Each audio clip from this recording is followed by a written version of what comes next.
안녕하십니까. 박정호의 손에 잡히는 경제 플러스 박정호입니다. 기획재정부가 지난해 전국 초, 중, 고등학교 15,000명을 대상으로 경제 이해력이란 시험을 실시했는데요. 그 결과가 참담하다고 합니다. 100점 만점에 초등학교 6학년 평균 점수는 65점이었고 이후 갈수록 낮아져 중학교 3학년은 58점, 고등학교 2학년은 57점에 그쳤다고 합니다. 낮은 정답률을 기록한 항목별로 보면요. 중학생은 기회비용을 잘 이해 못했고 고등학생은 경상수지 관련 개념을 헷갈렸다고 합니다. 우리 누구도 경제적 상황으로부터 자유로울 수는 없는데요. 이처럼 중요한 경제 지식을 그렇다면 해외에서는 언제부터 가르칠까요?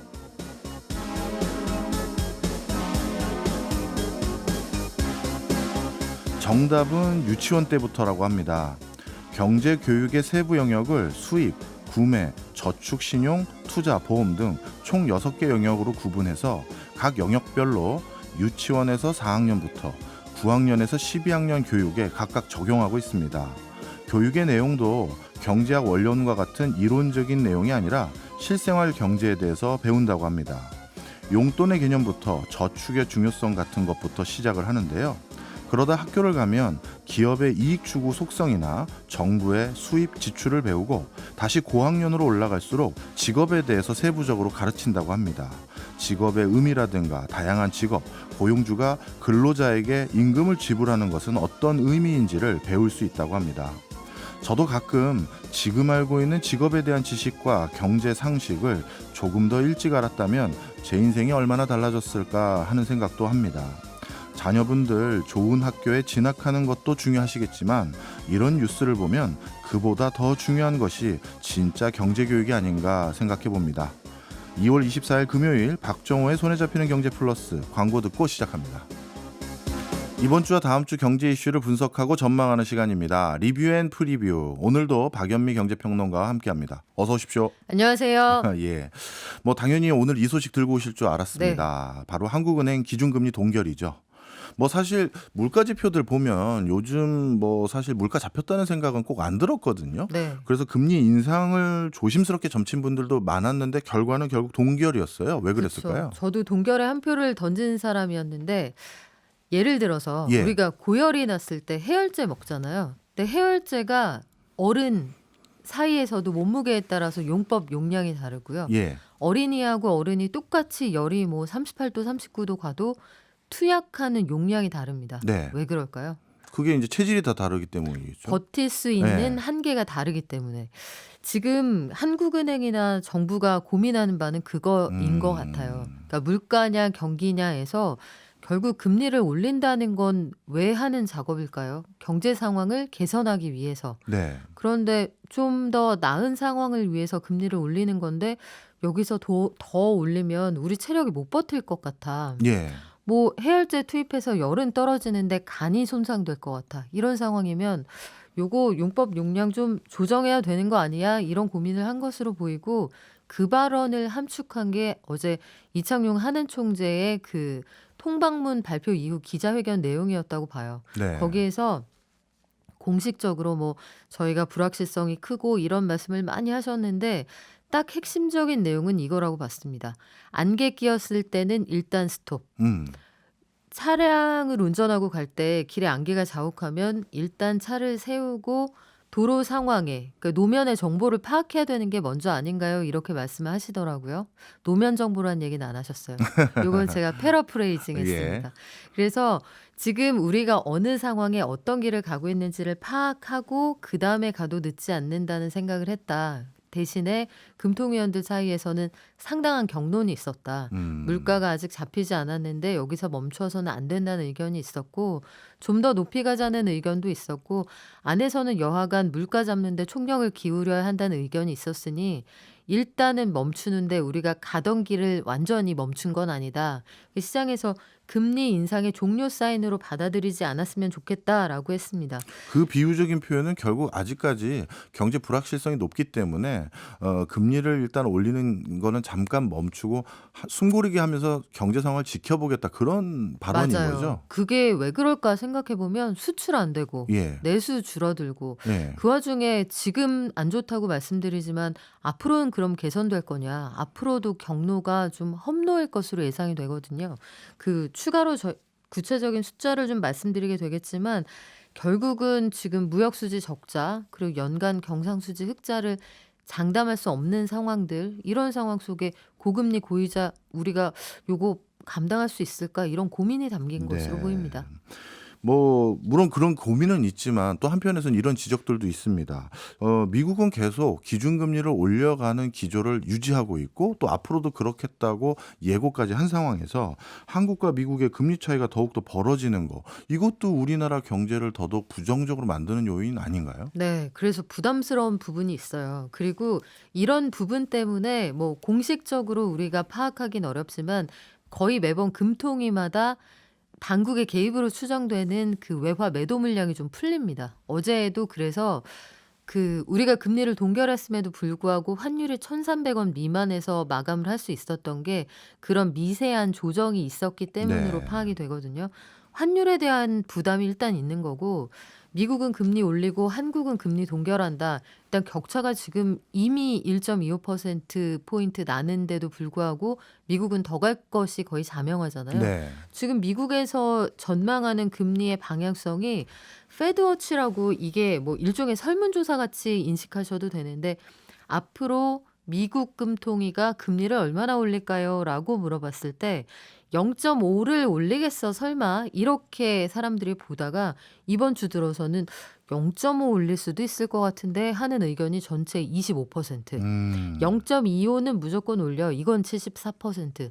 그러면 여기에서 대세로는 0.25만 추가로 올린다고 해도 한국하고 금리 차가 1.5%포인트 나는 거잖아요. 네. 뭐 우리 되게 부담스럽죠.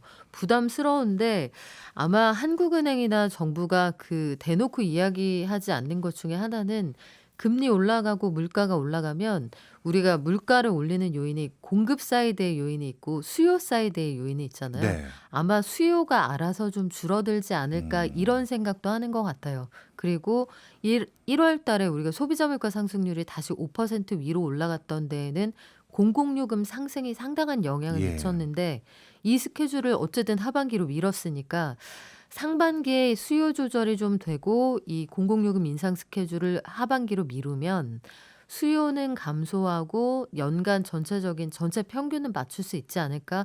아마 이런 계산을 한 것으로 보입니다. 네. 아마 이것도 저도 충격적이어서 아마 금통위원들도 반영했던 것 같긴 한데요. 뭐냐면 중국이 리오프닝을 했단 말이에요. 그러니까요. 그래서 IMF에서는 전 세계 경제 성장률을 비롯해서 주요 국가 경제 성장률을 다 우리 올렸는데 기대했는데. 우리도 기대했는데 그러니까 난 우리만 기대 떨어뜨렸어요. 만발이었는데. 자, 그러면 중국의 리오프닝 특수 이제 사라졌다고 보고 금통위원도 반영한 거라고 생각해도 되나요? 일단 중국이 다시 경제 활동을 재개했을 때 우리가 뭔가 겹불을 쬐겠지 하는 기대를 다들 하셨을 거거든요. 네. 아마 그냥 사소하게 따이공도 좀 들어오고 따이공이 그거잖아요. 면세점에서 물건 사는 떼다가 중국 갖다 파는 건데 근데 그게 아니더라고요. 이제는 중국 면세점이 세계 시장을 호령하는 그런 상황이 됐고 중국 리오프닝에 기대를 걸었던 근본적인 이유는 여기에서 제조업 투자도 좀 활발하게 하고 우리가 경제 키우기 위해서 여러 가지 투자를 할게라고 하면 한국에서 사가는 중간재 같은 수요가 늘어나잖아요. 근데 봤더니 그쪽으로는 별로 관심이 없어 보이는 거예요. 네. 그냥 중국 안에서 우리 인프라 깔고 그러니까 그 안에서 내수 경기를 좀 활발하게 할 수 있는 일자리를 즉시 만들어낼 수 있는 이런 쪽으로 집중을 하다 보니까 이거 겹불 쬐 수 있을 것 같은데 그게 아니네. 이게 1월 달에 수출 통계로 잡히는 게 뭐냐면 1월 달에 우리 대중 수출 통계를 내보니까요. 2월 들어서 대중 수출 통계를 내보니까 22% 이상 줄었습니다.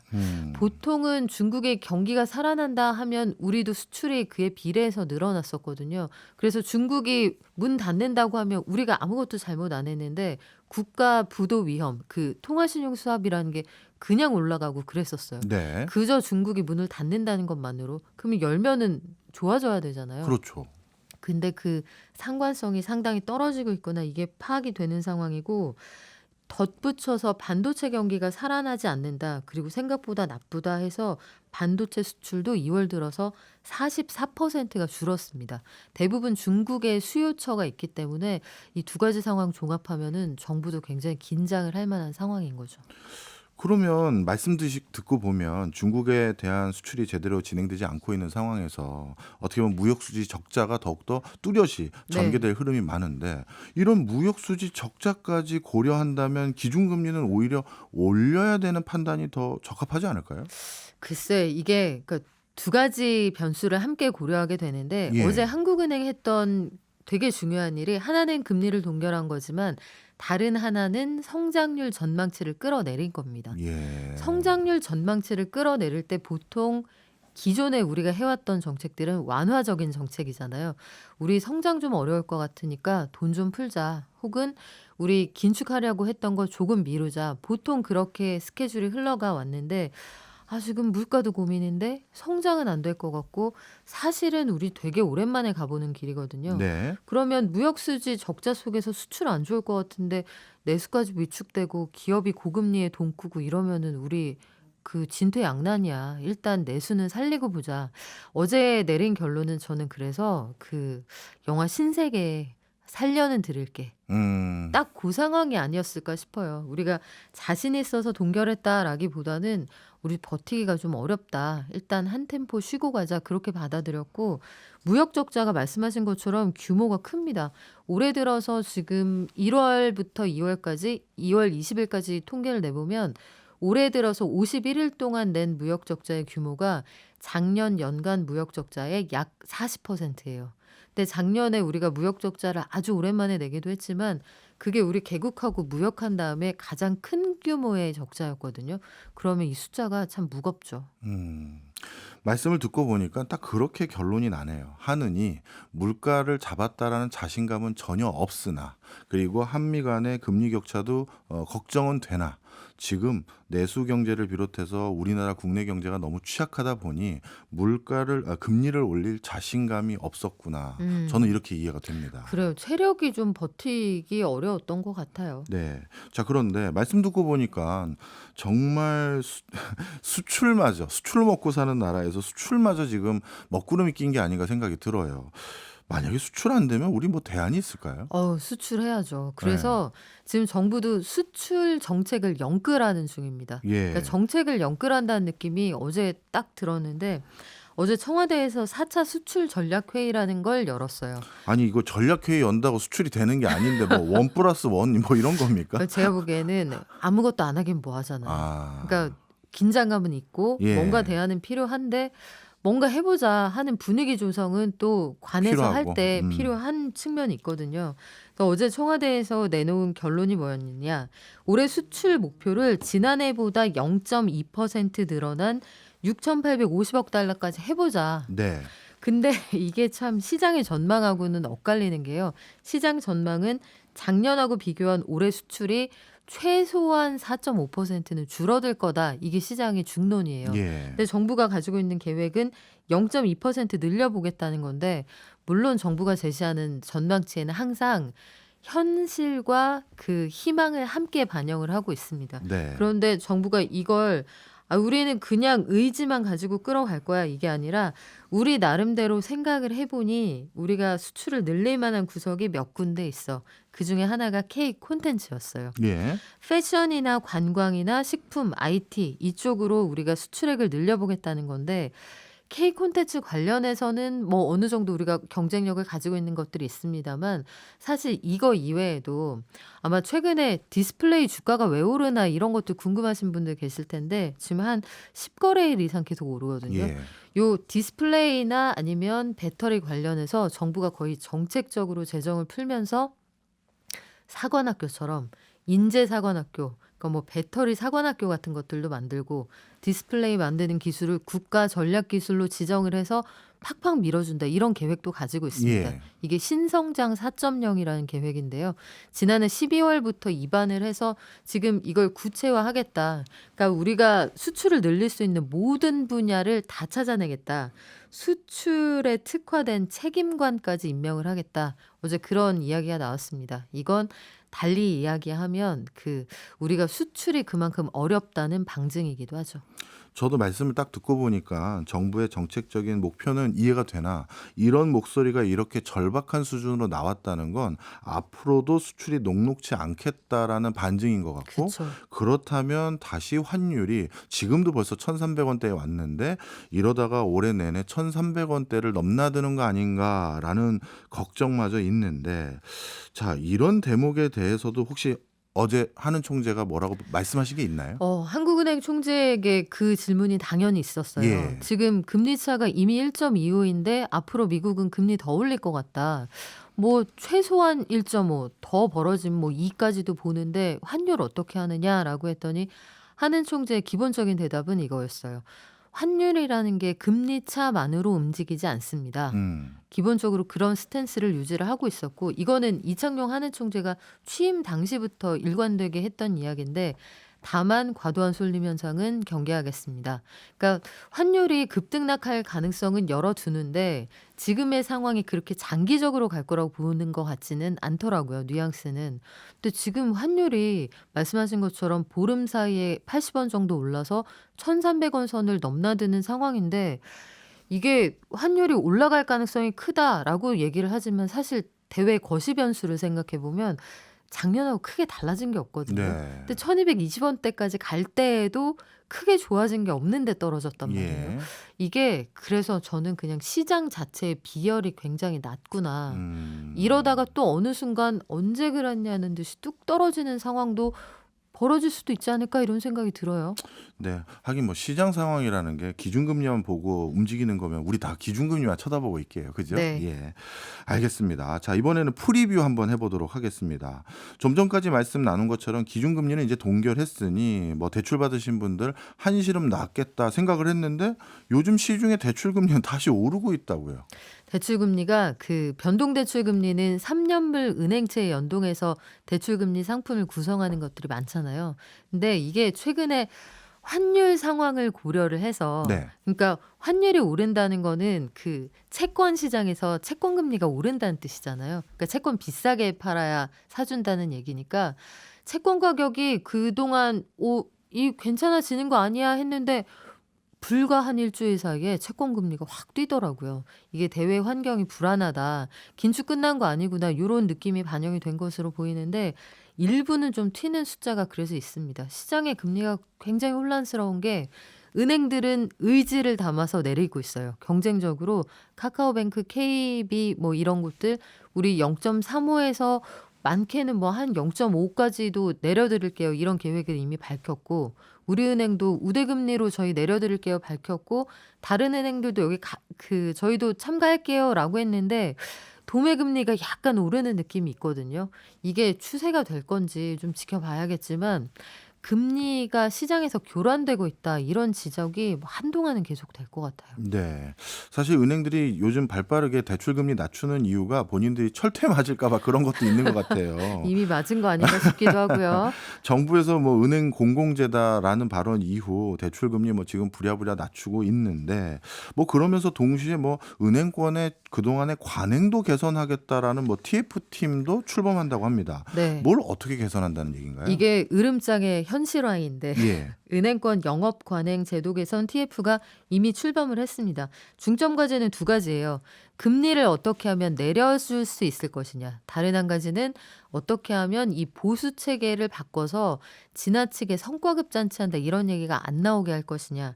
전자의 경우에는 은행권이 가지고 있는 가상금리 산정 체계가 공정한지 들여다보겠다. 그리고 이런 아이디어들도 있습니다. 이자를 성실하게 갚은 개인도 이 이자를 다 낼 때쯤에 그동안 잘 갚았으니까 인센티브 좀 줘라. 기업들이 성실상환하면 나중에 캐시백 같은 거 있잖아요. 이자 좀 깎아준단 말이에요. 마지막에. 그런 방식으로 고객들한테 떼일까 봐 떼일 비용까지 얹어서 받은 이자 좀 깎아줘라. 네. 이런 아이디어도 있고요. 주담대 받을 때 신용등급의 반영 비율을 좀 높여라. 요거 신용대출 아닐 때 담보했을 때는 신용 되게 좋아도 이게 많이 반영이 안 되거든요.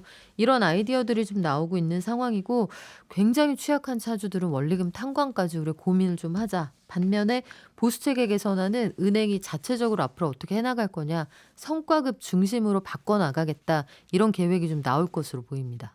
네, 뭐 이런 관행이 뭐 은행 입장에서 어떻게 받아들일지 모르겠습니다만 우리들 입장에선 대출 금리가 조금이라도 낮아지면 진짜 숨통을 좀 돌리지 않을까 생각이 듭니다.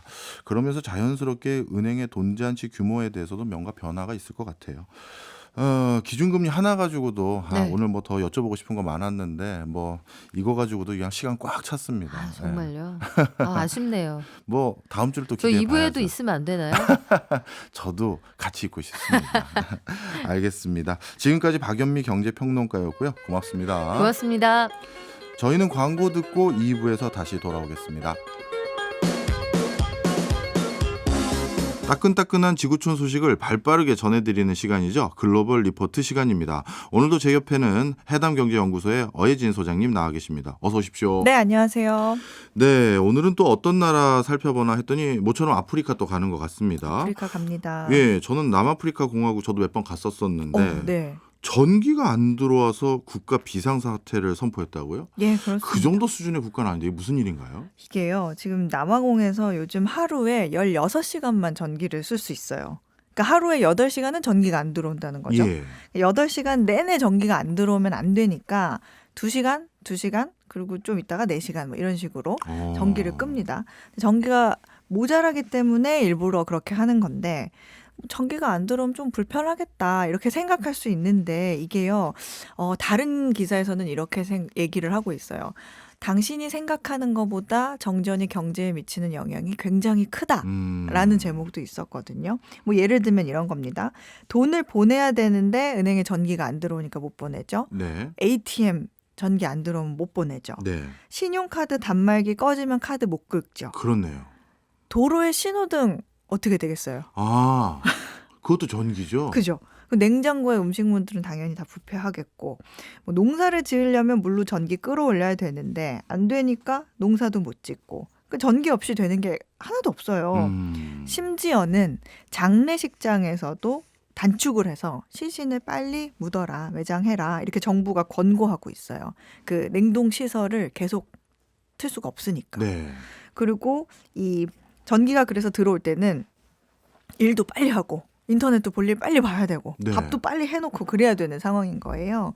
그리고 뭐 이런 동영상도 막 돌아요. 닭들이 다 폐사를 하는 겁니다. 아, 저기 난방용품, 냉방용품 이런 게 가동이 안 되니까. 네, 그런 것도 있고 뭐 환기를 해야 되는데 네. 환풍기 안 돌아가니까 뭐 그런 집단 폐사하는 뭐 동영상도 돌고 있고요. 그리고 CCTV도 전기가 안 들어오면 이제 무용지물이잖아요. 네. 그러니까 범죄도 많아지고 있습니다.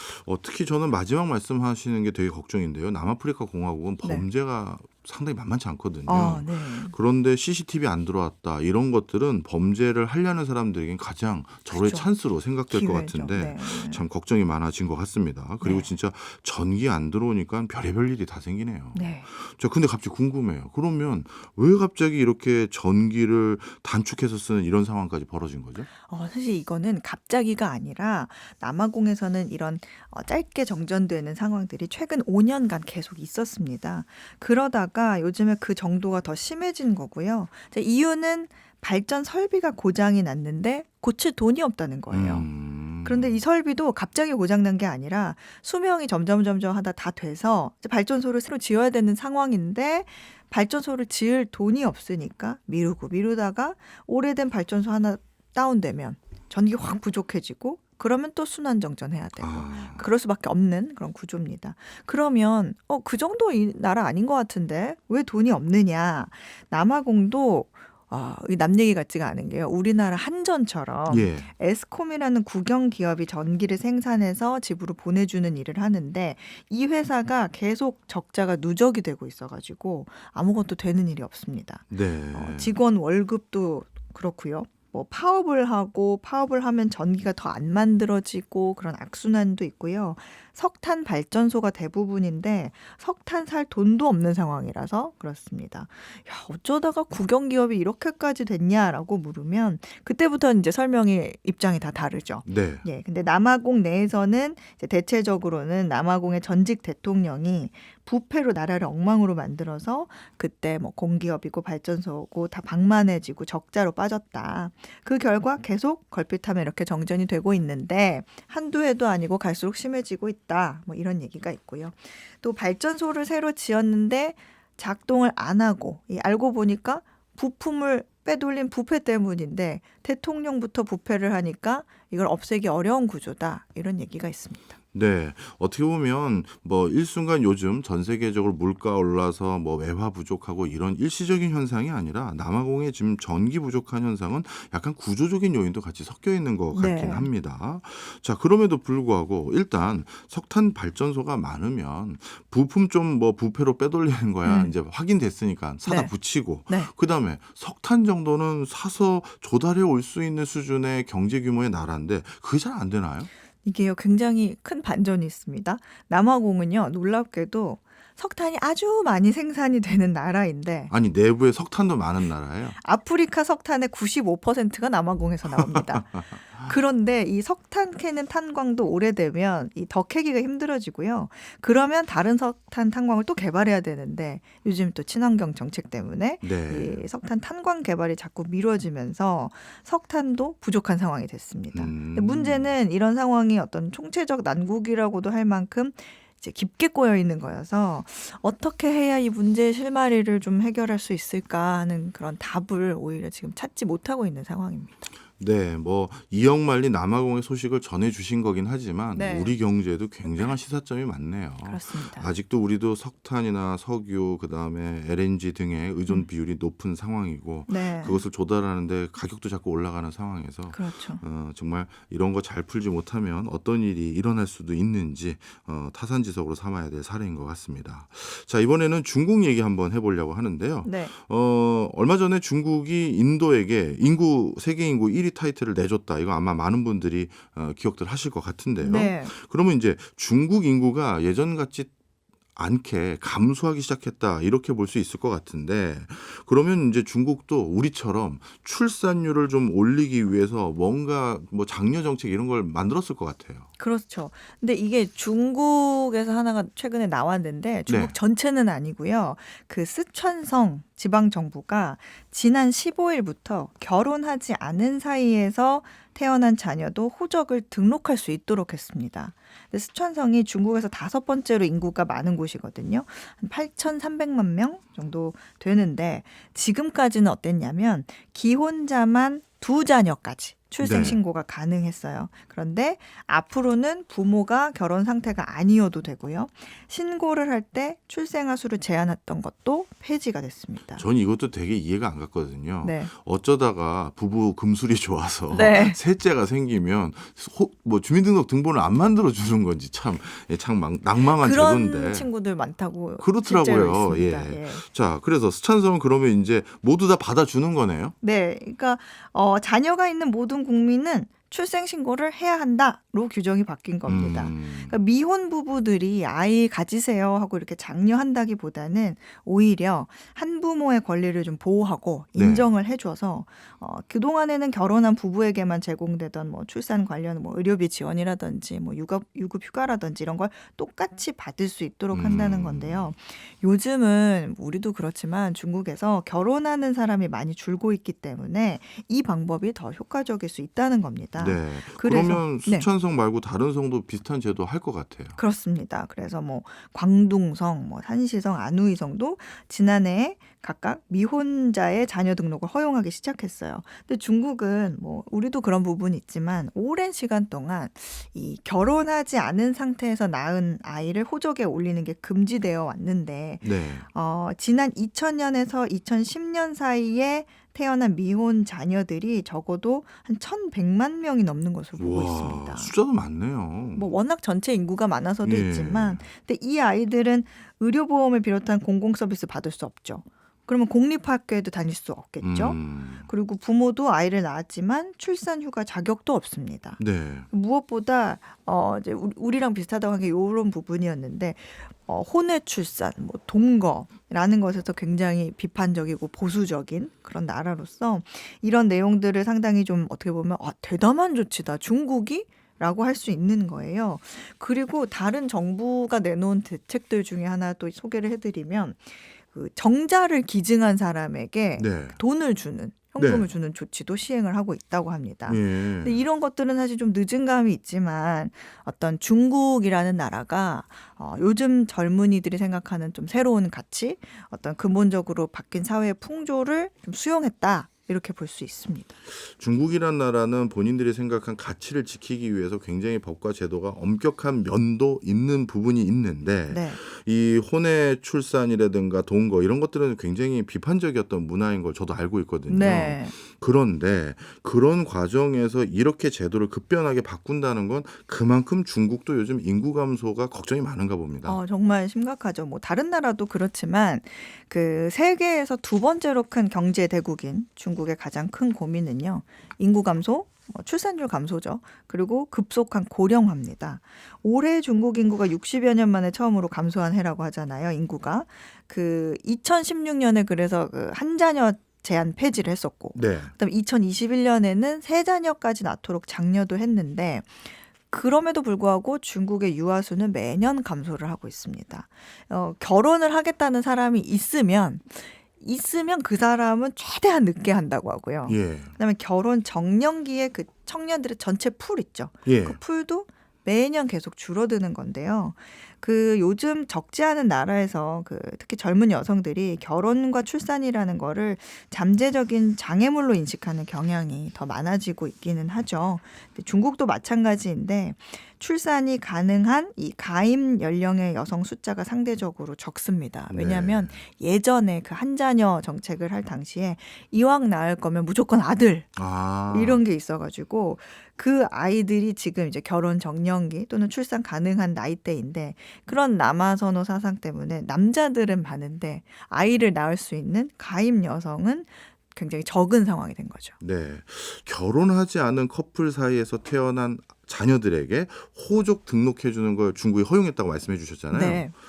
이게 원래는 안 되는 나라가 꽤 많았다고 들었는데 중국 말고도 네. 다른 가능한 나라들 꽤 있나요? 우리나라도 궁금합니다. 우리나라도 가능합니다. 오. 가능한데 사실 그런 환경이 쉬운 환경은 아니죠. 예. 어떤 편견이라든지 그런 게 있어서 이게 빨리 개선이 돼야 되는데 어쨌든 유럽의 선진국들 중에는 가능한 곳이 많아요. 사실 이 앞서 말씀드린 중국 지방 정부들이 그 결혼한 상태가 아닌 사이에서 나온 자녀들을 호적에 올리고 공공 서비스를 똑같이 받을 수 있게 한 거는요.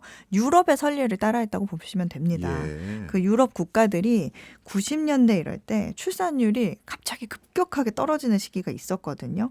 근데 이때 이 유럽 국가들이 성평등, 그러니까 여성도 일할 수 있게 해야 된다. 여성의 사회활동 보장이라든가 남성의 육아휴직 의무제도. 사실 남성들은 육아휴직 잘 못 쓰잖아요. 그렇죠. 지금도 그렇지만. 예. 그때 의무적으로 아빠도 쓰세요. 이런 거라든지.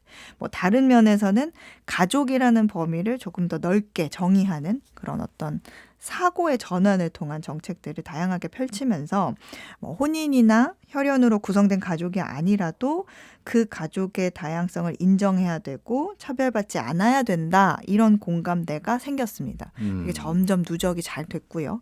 그래서 그 덕분에 출산율이 회복된 기록들이 실제로 통계에 나옵니다. 그래서 그래프로 보면 예. 좀 완만한 U자 형태 를 이렇게 띄고 있어요. 네. 대표적인 나라들을 조금 소개해 드려 볼게요. 예. 뭐 프랑스, 독일, 스웨덴 등이 좀 대표적인데 이들의 공통점은 혼자 아이를 키워도 또는 결혼하지 않은 상태에서 아이를 키워도 전혀 불편하지 않은 예. 아이를 양육하는데 어렵지 않은 사회적 환경이 마련됐다는 겁니다.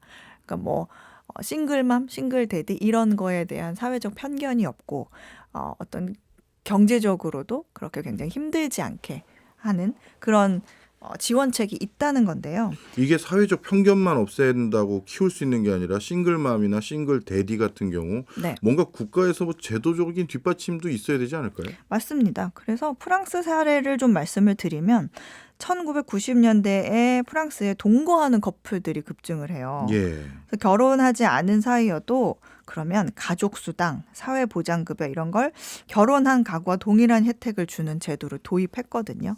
그러니까 고용주도 마찬가지입니다. 똑같은 대우를 보장해야 돼요.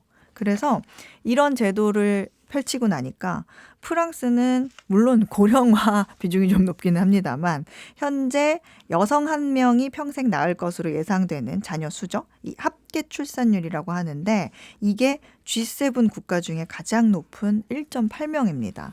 우리 입장에서는 엄청 부럽네요. 우리 엄청 부럽죠. 0.78인데. 그렇죠. OECD 평균이 1.7명이고 중국이 1.3명인데 프랑스가 가장 높습니다.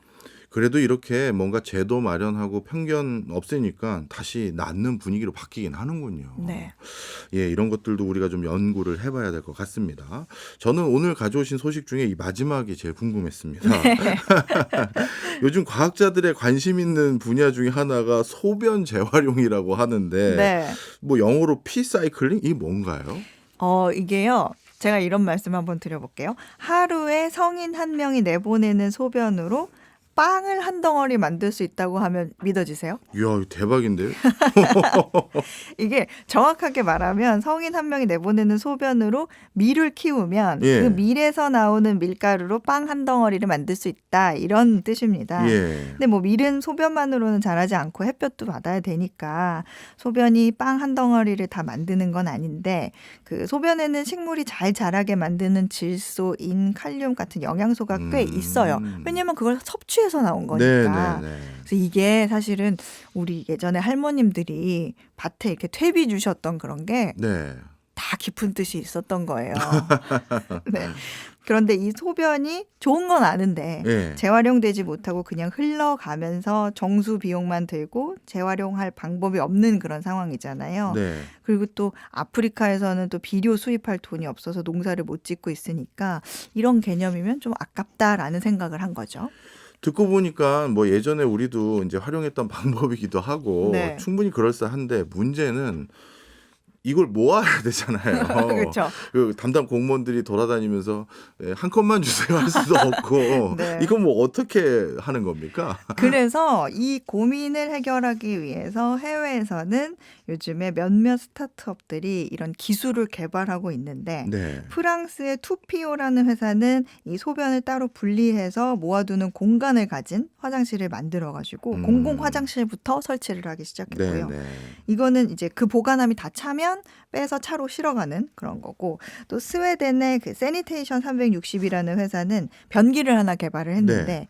그 소변이 들어오면 그 소변을 잘 말려서 마치 음식물 처리기처럼 말려가지고 유효한 성분만 찌꺼기로 남겨서 그걸 모아두는 방식입니다. 근데 이게 잘 될지는 모르겠지만 이렇게 소변을 활용하는 기술이 계속 고민이 되고 있고요. 그 이유는 소변으로 암모니아를 만들면 질소로 만드는 것보다 더 친환경적이기 때문이고 그리고 요즘에 뭐 전쟁 이런 거로 인해서 비료값 너무 오르고 비료 그렇죠. 먹고 하고 이런 게 있어서 어떤 비료의 대안으로서 어떤 화석 연료도 줄일 수 있는 그런 차원에서 굉장히 관심을 갖고 개발이 되고 있습니다. 네, 알겠습니다. 오늘 남아공에서 또 중국의 인구 문제 그리고 소변을 활용한 재활용 이슈까지 항상 늘 재밌습니다. 자, 지금까지 어혜진 소장님이었습니다. 늘 고맙습니다. 감사합니다. 네, 오늘 산하 억제 정책부터 소변 활용까지 옛날 추억어린 내용들 많이 살펴봐서 선곡했습니다. 카사블랑카의 OST죠. As Time Goes By 들으시면서 오늘 하루 무탈하게 보내시길 바라고요. 저는 일요일에 다시 인사드리도록 하겠습니다. 고맙습니다.